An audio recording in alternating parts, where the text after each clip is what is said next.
interesting thing about like new tenants or tenants moving in is you can always tell the type of tenant you're going to have by the conversations you have with them before they move in. Just the questions they ask, what they're concerned about, how many times they call or text or email you before they move in. I think the two tenants that moved in this week, I think one of them is going to be like really great once she gets settled. Kind of just go with the flow, pay her bills, let me know if there's anything wrong, and kind of knock out, take care of small stuff. The other one, I feel like is going to be on my head, and like not on my head in a bad way, but like keep me making sure all my T's are crossed and my I's are dotted.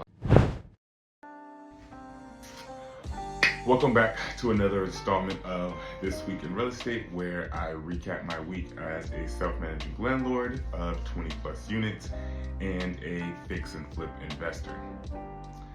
It was a short week, but we had plenty going on. Starting with our refi that we've been working on, got the term sheet back, got the final term sheet, and things were not right. I've discussed doing an 80% LTV with my broker because I'm doing a rate and term refi and not a cash out. So it allows me to get to 80%.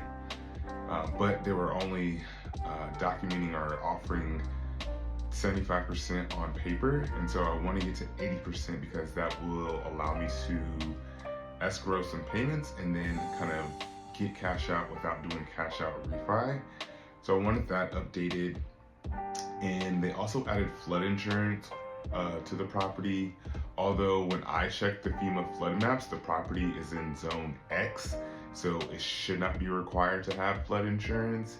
And $200 isn't like life-changing money, but it covers a bill or two, and it impacts cash flow. So wanted to iron that out as well before I sign any documents.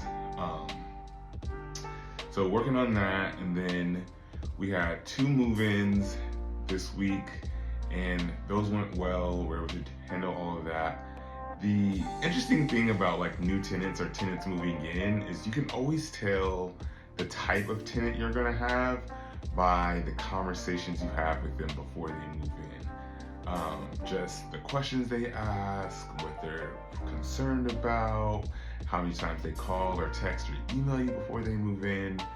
I think the 2 tenants that moved in this week, I think one of them is going to be like really great once she gets settled.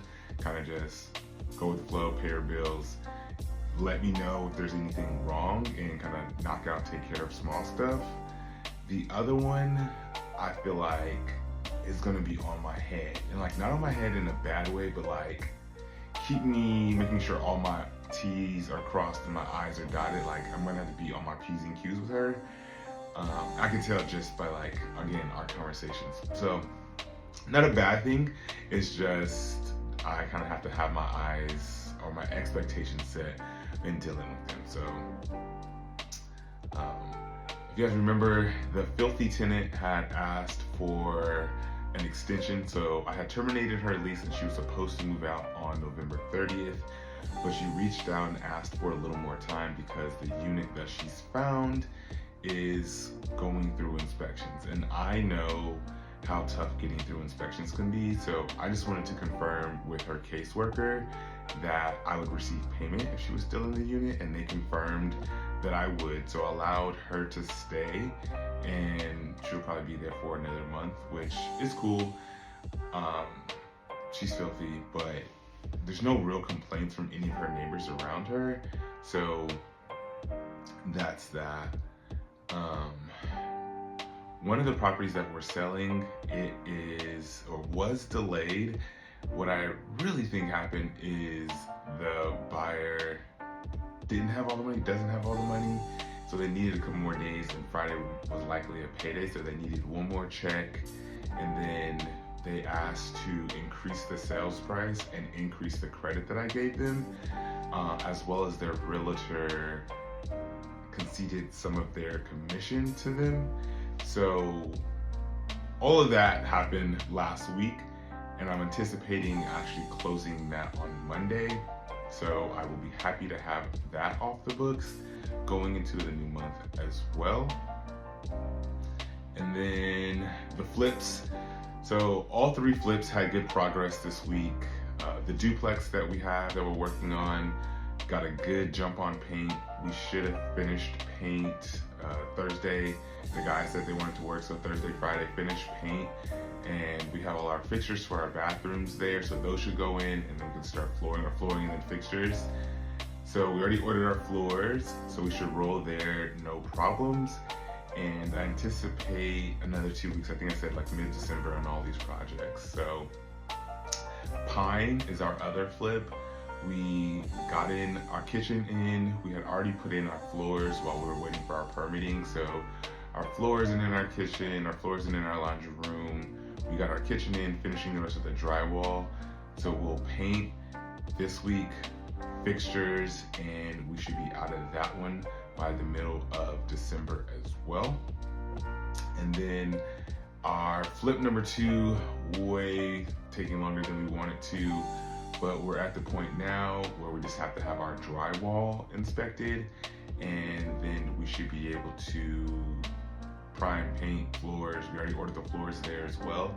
So I anticipate that one maybe 2, maybe 3 weeks before that one's ready. And 3 weeks really pains me because we get really close to Christmas, but we're gonna have to just roll. And believe it or not, people still buy properties around the holidays. I've sold properties in late December, early January.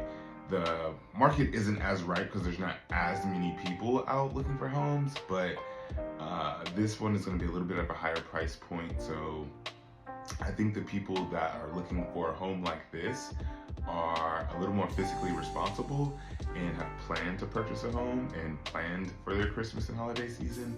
So it should not be a problem, hopefully.